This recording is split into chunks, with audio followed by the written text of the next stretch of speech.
प्रिय विद्यार्थियों, आज हम आपके लिए अभ्यास 4.2 का अगला प्रश्न लेकर के आए हैं। पिछले वीडियो में आपने पहला और दूसरा हल किया था। अब हम आपके लिए प्रश्न नंबर 3 समचतुर्भुज BEND की रचना कीजिए, जिसमें BN बराबर 5.6 सेमी और DE बराबर 6.5 सेमी है। समचतुर्भुज अर्थात ऐसा चतुर्भुज जिसकी चारों भुजाएं समान नाप की होती है, वो होता है समचतुर्भुज। तो यहाँ देखिए चतुर्भुज है, तो सर्वप्रथम हम एक कच्चा चित्र बनाते हैं। कच्चा चित्र,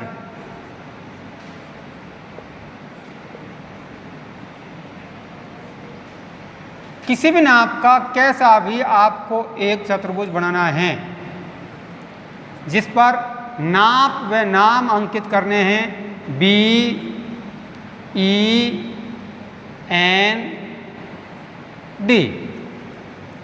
अब इनकी आपको नाप लिखनी है BN, तो BN ये विकर्ण है।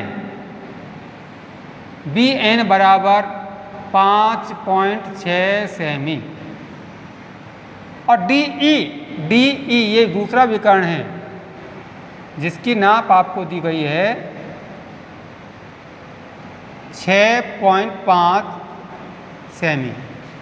अब आपको इस चतुर्भुज की रचना करनी है जब इसके दो विकर्ण दिए हुए हैं। तो देखिए सर्वप्रथम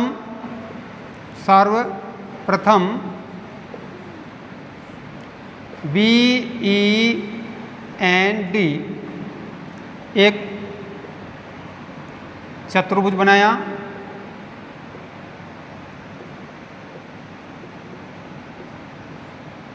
जिस पर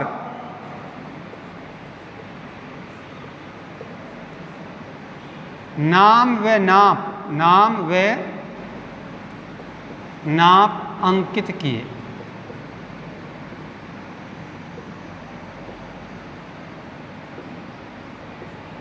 ये कच्चा चित्र है और इसकी रचना होती है। उसके बाद में देखिए अब हम बनाते हैं पक्का चित्र। पक्का चित्र, तो यहां देखिए प्रश्न को ध्यान पूर्वक पढ़ने पर और उसके बारे में सोचने पर आपको पता चलेगा कि समचतुर्भुज, अब यहां कोई सी भी भुजा आपको नहीं दे रखी है, विकर्ण चतुर्भुज के दोनों विकर्ण आपको दिए हुए हैं। तो आपको थोड़ा दिमाग लगाना होगा कि समचतुर्भुज के विकर्ण एक दूसरे को समकोण पर समद्विभाजित करते हैं। ये समचतुर्भुज का गुण होता है। क्या होता है कि समचतुर्भुज के विकर्ण एक दूसरे को समकोण पर समद्विभाजित करते हैं। तो इस चित्र को देखने पर सबसे पहले हम एक आधार खींचते हैं। आधार आप खींच लेते हैं DE। तो यहाँ देखिए DE बराबर 6.5 सेमी, ये विकर्ण है। तो DE ये DE है, D और E ये विकर्ण है, जिसकी नाप है 6.5 सेमी। ये एक विकर्ण है DE, जिसकी नाप है 6.5 सेमी। अब दूसरा विकर्ण हमें खींचना है, तो दूसरे विकर्ण के बारे में हमें जानकारी है कि समचतुर्भुज के विकर्ण एक दूसरे को समकोण पर समद्विभाजित करते हैं।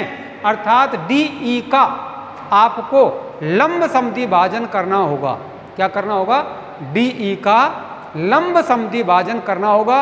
अर्थात DE पर हमें लंब सीधा डालना है। तो उसके लिए क्या करना है कि परकाल को, आपकी जो परकाल है उसको BE जितनी भुजा है उसका आधे से ज़्यादा प्रकाल खोलनी है। जितनी बड़ी भुजा है उससे आधी से ज़्यादा, इस प्रकार। और यहाँ भी चाप घुमाओगे और नीचे भी चाप घुमाओगे, अर्थात एक चाप इधर और एक चाप इधर। इसी प्रकार आपको यहाँ से उसी का आधा है जो यहाँ से भी आप रख करके और इस पर चाप घुमाओगे और इस पर चाप घुमाओगे। इस प्रकार से इसका लंब समद्विभाजन हो जाएगा। क्या हो जाएगा? लंब समद्विभाजन हो जाएगा। लंब समद्विभाजन क्या है कि ये बिंदु और इस बिंदु पर आप स्केल रखोगे और इसे आप सीधा की सीधा एक रेखा खींच दोगे। ठीक है, तो यह आपका लंब समद्विभाजन हो जाएगा। क्या हो जाएगा? लंब समद्विभाजन हो जाएगा। अब हम क्या करते हैं, देखिए इस चित्र को देखिए आप, लंब समद्विभाजन कर दिया। अब दूसरी विकर्ण देखिए आप, दूसरा विकर्ण कितना है? बी एन बराबर 5.6 सेमी। कितना है? बी एन की नाप कितनी है? 5.6 सेमी। तो 5.6 है, तो ये मान लो ओ बिंदु है यहाँ, तो इसका आधा कितना हो जाएगा? B O. बी ओ या ओ एन बराबर कितना हो जाएगा? बी एन बराबर, देखो यहाँ लिखो, बी ओ बराबर बी एन बटे 2, बी एन बटे 2, अर्थात बी एन है 5.6 बटे 2 बराबर 2 दून 4, 2 8 16, 2.8 बी ओ। बी ओ ये 2.8 है, चाहे ओ एन ये भी 2.8 है। तो आपको अब क्या करना है, अपनी प्रकाल में 2.8 सेमी का त्रिज्या भरनी है, यानी चाप भरना है। कितना भरना है? 2.8 सेमी का चाप भरना है। प्रकाल को 2.8 सेमी खोलना है। तो 2.8 सेमी खोलने के बाद में आप देखो यहाँ ओ बिंदु पर इसको रख लीजिए आप, और यहाँ से इस प्रकार से चाप काटिए, इसी प्रकार से यहाँ से चाप काटिए। जहाँ ये चाप कटते हैं,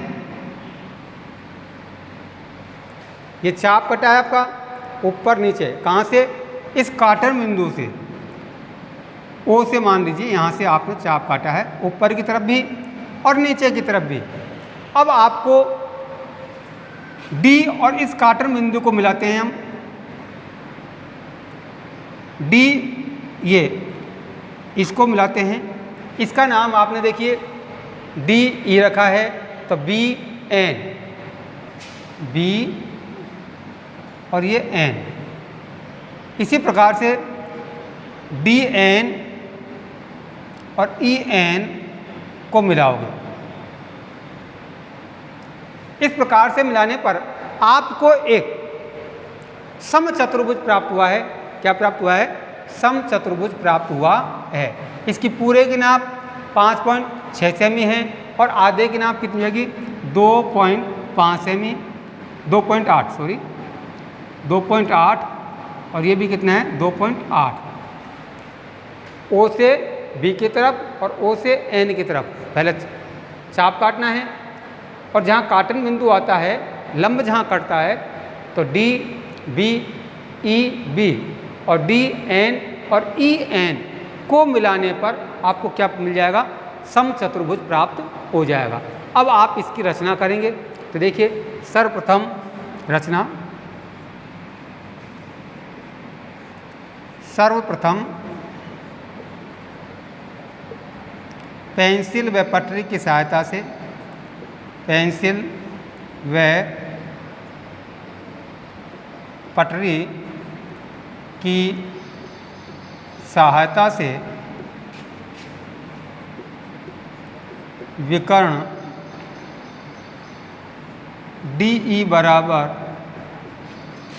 6.5 सेमी का एक रेखाखंड खींचा।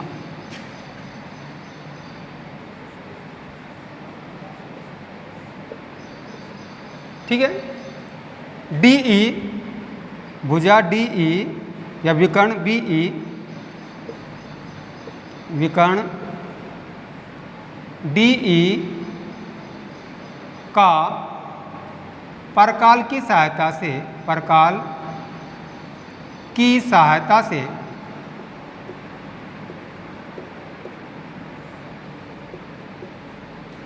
लंब समद्विभाजन किया, लंब समद्विभाजन किया। परकाल की सहायता से डीई का लंब समद्विभाजन किया तथा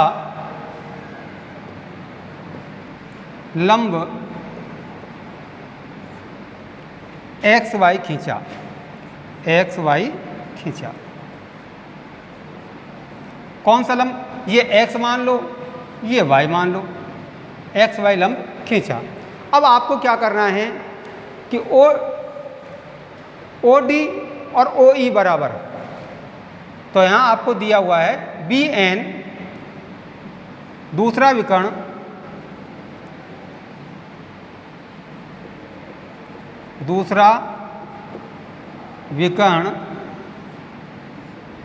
बी ई का आधा, बी ई कितना है? 5.6 का आधा, अर्थात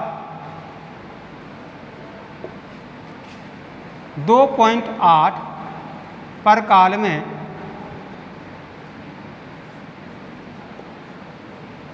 चाप भरकर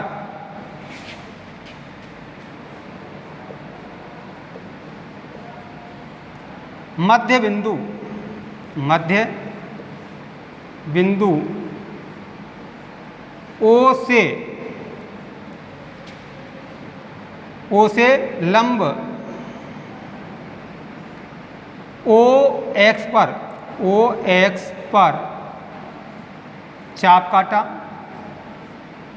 चाप काटा। इसी प्रकार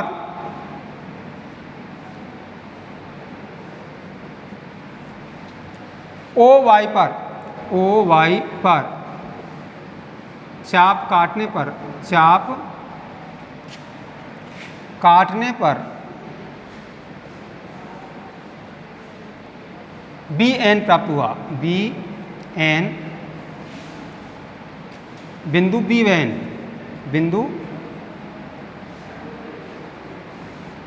बी व एन प्राप्त हुआ।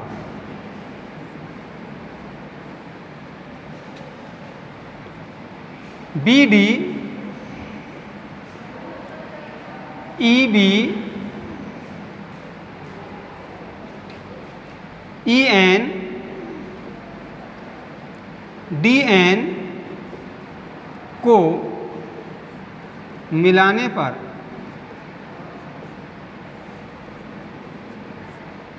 समचतुर्भुज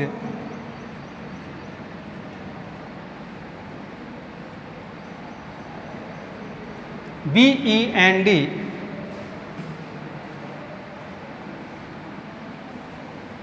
प्राप्त हुआ। आप इस रचना को अपने शब्दों में भी अभिव्यक्त कर सकते हैं। इसके बाद में देखिए अगला प्रश्न।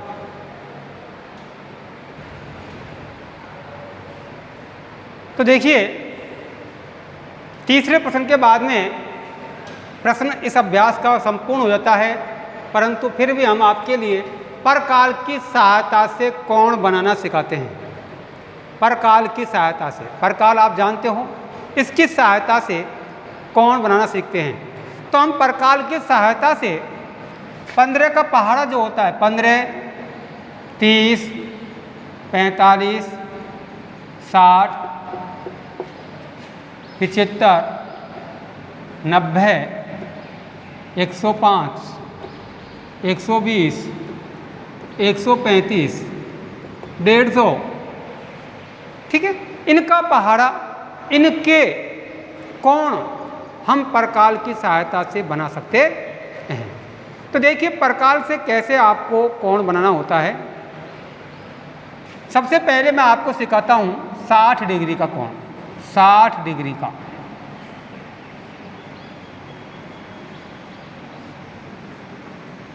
तो हम क्या करते हैं, एक रेखाखंड खींचते हैं। कोई भी नाप का कितना बड़ा एक रेखाखंड खींचते हैं।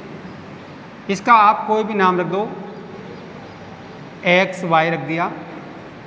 अब चाहे आप एक्स पर 60 का बनाएं, चाहे वाई पर 60 का बनाएं, आप कहीं भी 60 डिग्री का कोण बना सकते हैं। तो क्या करना होता है कि परकाल को आपको खोलना होता है।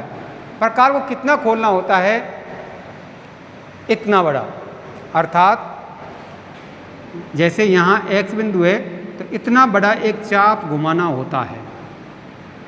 खोल करके एक चाप घुमाइए। इस चाप को आप कमती बढ़ती न करें और जो एक कॉटन बिंदु है कटा है, यहाँ से आपको पहला चाप, वही चाप आपको काटना है। अर्थात इस प्रकार से देखिए, यहाँ रखो और फिर यहाँ से यहाँ चाप काटो। इस प्रकार से चाप कटेगा। नहीं समझ में आया? इस बिंदु को, ये तो आपने चाप घुमाया और यहाँ रख करके इस प्रकार से चाप काटा। ठीक है।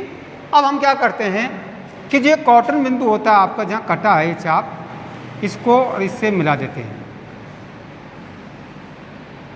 ये आपका 60 डिग्री का कोण प्राप्त हो जाएगा। कितने का? 60 का। अब आप कहोगे साहब हमें तो 30 डिग्री का प्राप्त करना है। तो 30 डिग्री का क्या होता है? जो 60 डिग्री का कोण होता है उसका समद्विभाजक, 60 डिग्री का समद्विभाजक। तो देखिए 60 डिग्री के कोण का समद्विभाजक, समद्विभाजक बराबर 30 प्राप्त हो जाएगा। वो कैसे होगा? एक रेखाखंड खींचोगे आप, इस पे एक चाप घुमाओगे इस प्रकार से, पहला चाप काटोगे आप यहाँ से 60 डिग्री का ही प्राप्त होगा। यहाँ रखो, इसी चाप को यहाँ रखना है और यहाँ से जब चाप काटोगे तो आपको 60 डिग्री का ही प्राप्त होगा। ये 60 डिग्री का है। अब इसका आपको करना है समद्विभाजक। तो इस बिंदु को ध्यान रखो, ये और ये बिंदु, ये जो दो बिंदु हैं, यहाँ से चाप यहाँ की तरफ काटे और यहाँ से चाप यहाँ की तरफ काटे। इस बिंदु से इधर काटे और इस बिंदु से इस तरफ काटे। यह आपका काटन बिंदु आएगा और इसमें होकर के अगर आप रेखा खींचोगे तो ये आपका 30 डिग्री का कोण हो जाएगा। कितने का हो जाएगा? 30 डिग्री का कोण प्राप्त हो जाएगा। इस प्रकार से देखिए 90 डिग्री के कोण की रचना, 90 डिग्री के कोण की रचना।